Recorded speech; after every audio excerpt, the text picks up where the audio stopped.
So അടുത്ത solve ചെയ്യാം. Find the moment of resistance of a singly reinforced RCC beam of 200 mm width and 400 mm effective depth, reinforced with 4 bars of 16 mm diameter of grade Fe415.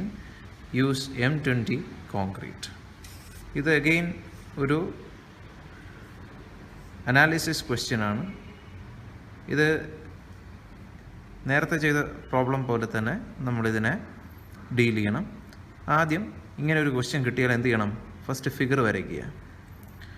ഒരു rectangular cross section, ഒരു singly reinforced ബീമാണ് of width 200 mm and effective depth എത്രയാണ്? 400 mm.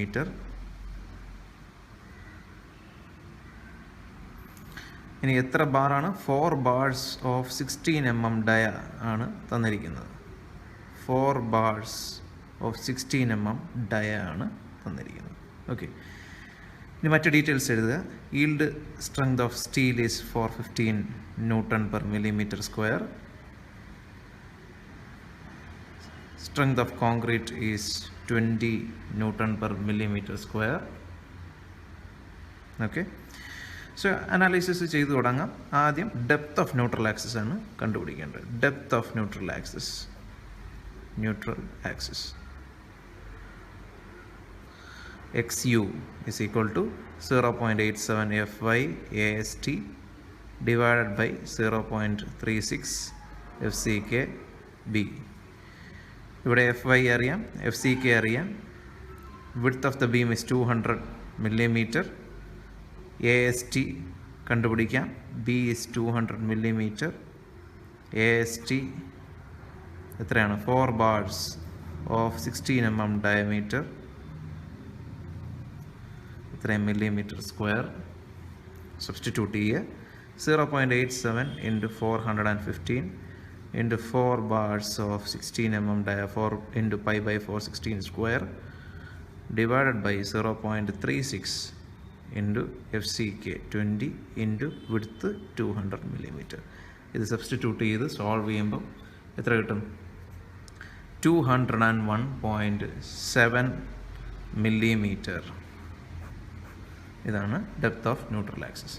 Okay, ഇനി അടുത്തത് എന്ത് ചെയ്യണം? XU max കണ്ടുപിടിക്കണം. To determine the type of section. XU max കണ്ടുപിടിക്കാൻ XU max is equal to, from page number 70, for Fe415 grade steel, XU max is equal to 0.48 times effective depth for Fe415 grade steel. അത് substitute ചെയ്യുക. 0.48 into effective depth is 400. എത്ര കിട്ടും?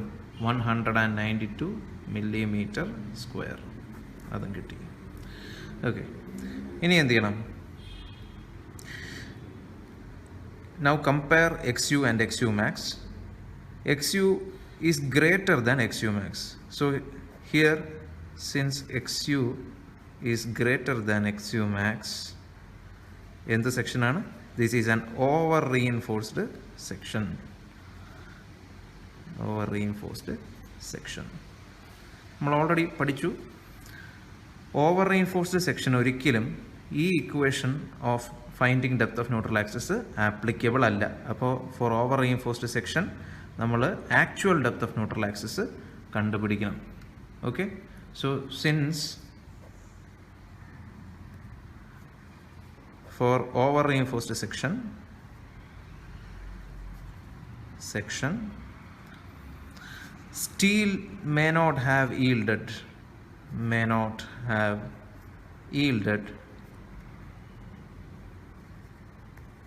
so stress in steel is less than 0.87 Fy. okay, so നമുക്ക് സ്റ്റീലിലെ strain കണ്ടുപിടിച്ചിട്ട് actual stress value കണ്ടുപിടിക്കണം. So actual stress എങ്ങനെ കണ്ടുപിടിക്കും? അതാണ് അടുത്തത് ചെയ്യേണ്ടത്. ഓക്കെ, സോ ഇവിടെ ഓവർ റീഇൻഫോഴ്സ്ഡ് സെക്ഷൻ ആയതുകൊണ്ട് സ്റ്റീൽ ഒരിക്കലും ഈൽഡ് സ്ട്രെസ് അറ്റൈൻ ചെയ്തിട്ടില്ല. അപ്പോൾ actual stress at the level of steel കണ്ടുപിടിക്കേണ്ടിയിരിക്കുന്നു. So stress at the level of steel FST കണ്ടുപിടിക്കണം. ഓക്കെ, അത് കണ്ടുപിടിക്കണം. ഈ FST എവിടെ നിന്ന് കിട്ടും? FST കിട്ടണമെങ്കിൽ സ്ട്രെയിൻ അറിയാമെങ്കിൽ മാത്രമേ സ്റ്റീലിലെ സ്ട്രെസ് അറിയാൻ പറ്റുള്ളൂ. So first strain in steel at the tension side കണ്ടുപിടിക്കണം. ഇതാദ്യം കണ്ടുപിടിച്ചാൽ ഇതിൽ നിന്ന് നമുക്ക് സ്ട്രെസ് കിട്ടും. സ്ട്രെയിൻ കണ്ടുപിടിക്കാൻ നമുക്ക് ഇക്വേഷൻ അറിയാം. സ്ട്രെസ് കണ്ടുപിടിക്കാൻ എന്ത് ചെയ്യണം? സ്ട്രെയിൻ അറിയാമെങ്കിൽ സ്ട്രെസ് എവിടെ നിന്ന് കിട്ടും? സ്റ്റീലിൻ്റെ ഡിസൈൻ സ്ട്രെസ് സ്ട്രെയിൻ കർവിൽ നിന്ന് നമുക്ക് കിട്ടുന്നതാണ്. അപ്പോൾ നമ്മൾ ആദ്യം സ്ട്രെയിൻ കണ്ടുപിടിക്കാൻ പോവുകയാണ്. So strain distribution of the concrete section വരയ്ക്കുക. Strain distribution in the concrete section വരയ്ക്കുക. സ്ട്രെയിൻ ഡിസ്ട്രിബ്യൂഷൻ ഓൾവേസ് ലീനിയർ ആണെന്ന് നമുക്കറിയാം. At limit state strain at the level of concrete എത്രയാണ്? 0.0035. Okay, strain at the level of steel എത്രയാണ്? നമുക്കറിയില്ല, അത് കണ്ടുപിടിക്കണം. Epsilon ST കണ്ടുപിടിക്കണം. Okay, and what is this distance? This is XU. Okay, and what is this distance? ഇത് total effective depth ആണ് D. അങ്ങനെയാണെങ്കിൽ ഇതെത്രയാണ്? This is D minus XU. Okay, ഇതറിയാമല്ലോ. ഇനി നമുക്ക് ഇത് വെച്ച് ഒരു സിമിലർ ട്രയാങ്കിൾസ് അപ്ലൈ ചെയ്യാം. നമുക്കറിയാം ഈ ആംഗിളും ഈ ആംഗിളും these are opposite angles and they are equal.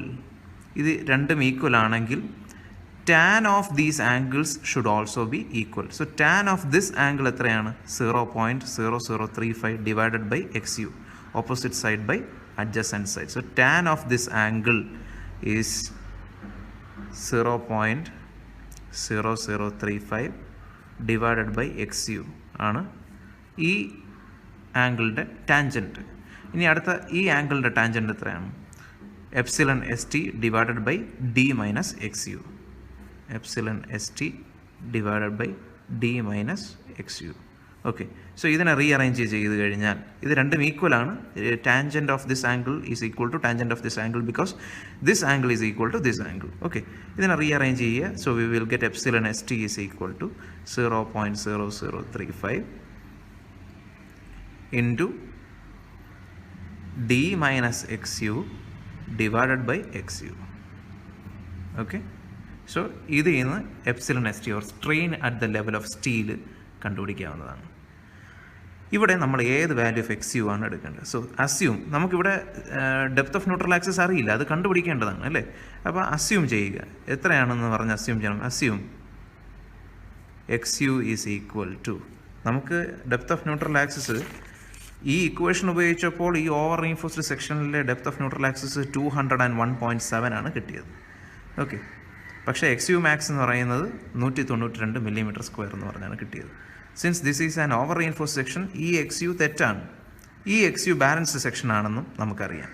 അപ്പോൾ ഇതിനും ഇടയ്ക്കുള്ള ഏതോ ഒരു XU വാല്യൂ ആണ്. സോ അത് അസ്യൂം ചെയ്യുക. ഓക്കെ, സോ രണ്ട് XU വാല്യൂസിൻ്റെയും ആവറേജാണ് നമ്മളിവിടെ എടുക്കാൻ പോകുന്നത്. Okay, so 201 XU is equal to 201.70 plus 192 divided by 2. ഇതിൻ്റെയും ഈ രണ്ട് വാല്യൂസിന് ഇടയ്ക്കുള്ള ഏതോ ഒരു വാല്യൂ ആണ് actual neutral axis depth. So അത് കണ്ടുപിടിക്കുകയാണ്. So you will get it as around 197 millimetre എന്ന് കിട്ടും. ഓക്കെ, 197 മില്ലിമീറ്റർ എന്ന് കിട്ടും. ഈ വാല്യൂ ഓഫ് XU വേണം ഇവിടെ സബ്സ്റ്റിറ്റ്യൂട്ട് ചെയ്ത് കൊടുക്കാൻ. Okay, so substituting we get epsilon ST is equal to 0.0035 into D. What is D? Effective depth D എന്ന് പറഞ്ഞത് ഇവിടെ എത്രയാണ്? D 400 മില്ലിമീറ്റർ ആണ്. ഓക്കെ, 400 മില്ലിമീറ്റർ ആണ്, അത് ക്വസ്റ്റ്യനിൽ തന്നിട്ടുണ്ട്. സോ അത് സബ്സ്റ്റിറ്റ്യൂട്ട് ചെയ്യുക. 400 minus 197 divided by 197. Okay, so ഇത് അപ്രോക്സിമേറ്റ്ലി നിങ്ങൾക്ക് 0.0036 എന്നുള്ളൊരു വാല്യൂ കിട്ടും. Okay, so strain at the level of steel ഇത് സോൾവ് ചെയ്ത് കഴിഞ്ഞാൽ 0.0036 36 എന്നുള്ള ഒരു വാല്യൂ കിട്ടും. ഓക്കെ, ഇനി അടുത്തത് സ്ട്രെയിൻ വാല്യൂ കിട്ടി. ഇനി stress value FST corresponding to this strain കണ്ടുപിടിക്കണം. അതിനെന്ത് വേണം? നമുക്ക് stress strain diagram of steel വേണം. അതിനാണ് നമ്മൾ SP16 ചാർട്ടിലെ പേജ് നമ്പർ 5 നോക്കുന്നത്. അവിടെ ഫിഗർ 3ൽ stress strain curve of steel കൊടുത്തിട്ടുണ്ട്. ഇവിടെ നോക്കുക, ഇവിടെ ഒരു design stress strain curve. Initial portion എല്ലാത്തിനും സെയിം ആണ്. ഇതൊരു ഡിസൈൻ കർവാണ് ഫോർ FE 415 ഗ്രേഡ്. ഇത് characteristic curve for FE 415 grade. ഇത് FE 500 ഗ്രേഡിൻ്റെ ഡിസൈൻ കർവ്. ഇത് FE 500 ഗ്രേഡിൻ്റെ ക്യാരക്ടറിസ്റ്റിക് കർവ്. നമ്മളിപ്പോൾ ഡിസൈൻ ചെയ്യുന്നത് കൊണ്ട് എപ്പോഴും ഡിസൈൻ കർവുകളെ എടുക്കാവൂ. ഓക്കെ, ഡിസൈൻസ് ആണ് നമ്മൾ ഈ സബ്ജക്റ്റിൽ പഠിക്കുന്നത്. അപ്പോൾ എപ്പോഴും ഡിസൈൻ കർവ് എന്ന് വേണം വാല്യൂസ് ചൂസ് ചെയ്യാൻ. ഓക്കെ, അപ്പോൾ ഇവിടെ 0.0036 എന്ന് പറയുമ്പോൾ ഇതാണ് 0.003, ഇത് 0.004, അപ്രോക്സിമേറ്റ്ലി ഇതായിരിക്കും 0.0036. അതിന് കറസ്പോണ്ടിങ് ആയിട്ടുള്ള വാല്യൂ നമ്മളിങ്ങനെ നോക്കുമ്പോൾ ഏകദേശം ഇവിടെയാണ് വരുന്നത്. ഓക്കെ, ഇതെന്ന് പറയുന്നത് approximately 355 newton per millimetre square. Okay, 355 newton per millimetre square. അത് ഈ ഗ്രാഫിൽ നിന്ന് നിങ്ങൾക്ക് കിട്ടും. Okay, so FST stress at the level of steel is 355 newton per millimetre square. അപ്പോൾ stress at the level of സ്റ്റീലായി. ഇനി ഡെപ്ത് ഓഫ് ന്യൂട്രൽ ആക്സിസ് ഇനി കണ്ടുപിടിക്കാമല്ലോ. XU is equal to, നമുക്കറിയാം XUൻ്റെ original expression XU is equal to 0.87 FY/AST divided by 0.36 FCK/B. അതിൽ 0.87 FY എന്നുള്ള stress അത് സ്റ്റീലിൽ yield ചെയ്തിട്ടുണ്ടെങ്കിലേ ഉപയോഗിക്കാൻ പറ്റുള്ളൂ. പകരം എന്താണ് ഇക്വേഷൻ? 0.87 FYക്ക് പകരം നമ്മൾ എന്ത് സ്ട്രെസ്സാണ് കൊടുക്കുന്നത്? FST ആണ് കൊടുക്കുന്നത്. So FST into AST, okay, divided by 0.36 FCK/B. അതാണ് ഓവർ റീഇൻഫോഴ്സ്ഡ് സെക്ഷൻ്റെ ഡെപ്ത് ഓഫ് ന്യൂട്രൽ ആക്സിസ് കണ്ടുപിടിക്കുന്ന ഇക്വേഷൻ എന്നാണ് ഇത്. XU is equal to FST into AST divide by 0.36 FCK/B. Okay, മറന്നു പോകരുത്. അണ്ടർ റീഇൻഫോഴ്സ്ഡ് സെക്ഷനോ അല്ലെങ്കിൽ ബാലൻസ്ഡ് സെക്ഷനോ ആയിരുന്നെങ്കിൽ FSTയുടെ സ്ഥാനത്ത് 0.87 FY വന്നേനെ. ഇവിടെ this is an over reinforced section. So FST AST divided by 0.36 FCK/B ഇതിൽ വേണം സബ്സ്റ്റിറ്റ്യൂട്ട് ചെയ്യാൻ. ഓക്കെ, അപ്പോൾ സബ്സ്റ്റിറ്റ്യൂട്ട് ചെയ്യാം. 355 into 4π/4 into 16 square, okay, divided by 0.36 FCK into B എത്രയാണ്? 200. ഓക്കെ, ഇത് സോൾവ് ചെയ്യുമ്പോൾ നിങ്ങൾക്ക് ഏകദേശം എത്ര ഡെപ്ത് ഓഫ് ന്യൂട്രൽ ആക്സിസ് കിട്ടും? 198 മില്ലിമീറ്റർ. ഓക്കെ, 198 മില്ലിമീറ്റർ എന്ന് കിട്ടും. നമ്മൾ എന്ത് ചെയ്യണം? നമ്മൾ ഓൾറെഡി അസ്യൂം ചെയ്തത് 197 മില്ലിമീറ്റർ ആയിരുന്നു. ഇവിടെ നമ്മൾ സോൾവ് ചെയ്ത് കിട്ടിയത് 198 മില്ലിമീറ്റർ. ഓക്കെ, അപ്പോൾ ശരിക്കും പറഞ്ഞു കഴിഞ്ഞാൽ എന്താണോ അസ്യൂം ചെയ്തത് അത് തന്നെയാണ് കിട്ടേണ്ടത്. പക്ഷേ ഏകദേശം അതിനടുത്തുള്ള വാല്യൂ കിട്ടിയതുകൊണ്ട് നമ്മൾ എന്ത് ചെയ്യും? Final value of final value of XU is assumed as average of these two values, that is 197 plus 198 divided by 2 equal to 197.50 millimeter. Okay, 197.50 millimeter is the depth of neutral axis for the over reinforced section. മനസ്സിലായല്ലോ? അപ്പോൾ depth of neutral axis over reinforced section എങ്ങനെയാണ് കണ്ടുപിടിക്കുന്നതെന്ന് കിട്ടിയല്ലോ. ഒരു കാര്യം കൂടെ പറയാം. നമുക്കിവിടെ കിട്ടിയ XU വാല്യൂ ഇതിനടുത്തായതുകൊണ്ടാണ് നമ്മളിവിടെ സ്റ്റോപ്പ് ചെയ്തത്. പകരം നമ്മുടെ XU വാല്യൂ ഒരുപാട് വ്യത്യാസം ഉണ്ടായിരുന്നെങ്കിൽ 200 അല്ലെങ്കിൽ 200 മുകളിലോ ഒക്കെ ആയിരുന്നെങ്കിൽ നമ്മൾ എന്ത് ചെയ്യണം? എഗെയിൻ ഇതിനെയും ഇവിടെ 200 ആണ് കിട്ടിയിരുന്നെങ്കിൽ 200 + 197/2 ഇവിടെ ആവറേജ് ചെയ്തതുപോലെ ഒന്നും കൂടെ ആവറേജ് ചെയ്ത് ഈ വാല്യൂ അവിടെ അത് ചെയ്യുമ്പോൾ വേറൊരു വാല്യൂ കിട്ടും. ആ വാല്യൂ വെച്ചിട്ട് എപ്സിലോൺ ST കണ്ടുപിടിക്കുക, ആ വാല്യൂ വെച്ച് FST കണ്ടുപിടിക്കുക, അങ്ങനെ പിന്നെയും XU കണ്ടുപിടിക്കുക. അപ്പോൾ കുറച്ചും കൂടെ അടുത്തുള്ള വാല്യൂ കിട്ടും. So the process has to be repeated again and again. Okay, so it is a trial and error method. നമുക്കിപ്പോൾ ഇതിൻ്റെ ക്ലോസർ ആയിട്ടുള്ള വാല്യൂ കിട്ടുകയാണ് നമ്മളിവിടെ വെച്ച് സ്റ്റോപ്പ് ചെയ്തു. പകരം ഈ രണ്ട് വാല്യൂസിൻ്റെ ആവറേജ് ആണെന്ന് നമ്മൾ അസ്യൂം ചെയ്ത് this is the depth of neutral axis for the over reinforced section എന്ന് നമ്മൾ എഴുതുകയാണ്. ഓക്കെ, ഇത് വെച്ചിട്ട് നമുക്ക് എന്ത് ചെയ്യാം?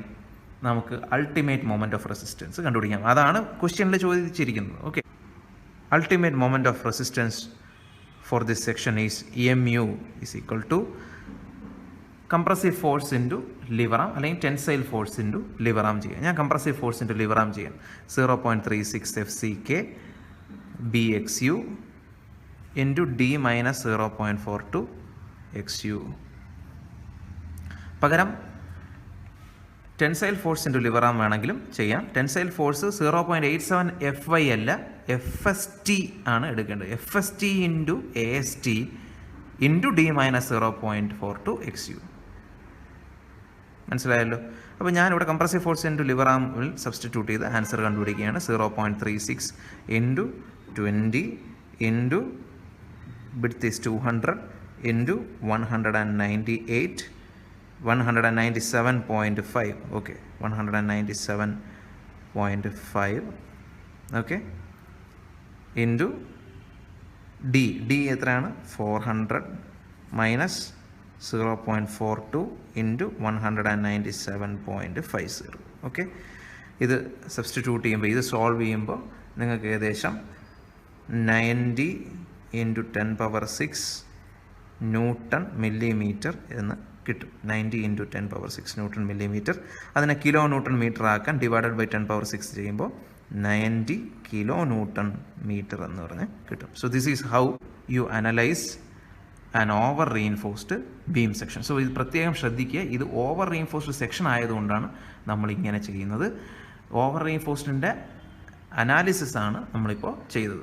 ഒരിക്കലും ശ്രദ്ധിക്കേണ്ട വേറൊരു കാര്യം, ഒരിക്കലും ഓവർ റീഇൻഫോഴ്സ്ഡ് സെക്ഷനെ ഡിസൈൻ ചെയ്യാൻ പാടില്ല. അനാലിസിസിന് ചിലപ്പോൾ നമ്മളിങ്ങനെ സോൾവ് ചെയ്ത് വരുമ്പോൾ XU greater than XU max കിട്ടുകയാണെങ്കിൽ നമ്മളതിനെ ഫർദർ അനലൈസ് ചെയ്യും. പക്ഷേ ഒരിക്കലും ഓവർ റീഇൻഫോഴ്സ്ഡ് സെക്ഷനായിട്ട് ബീമിനെ ഡിസൈൻ ചെയ്ത്